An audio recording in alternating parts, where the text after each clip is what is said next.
你好, I'm Sophia from eChinese Learning. Do you want to learn Chinese? Still struggling with difficult business Chinese?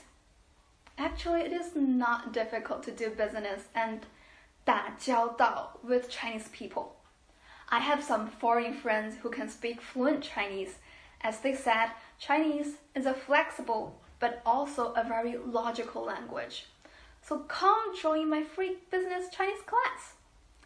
I can help you practice pure pronunciation and increase Chinese vocabulary and learn the grammar.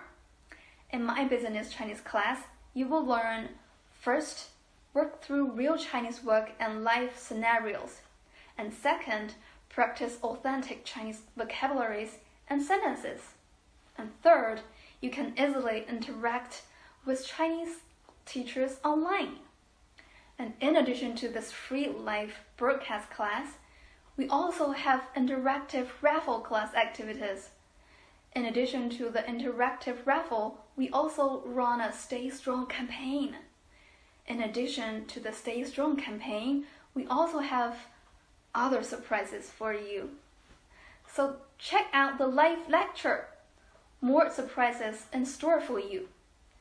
8 a.m. on October the 16th, Beijing Time. Looking forward to seeing you in class. Be there or be square.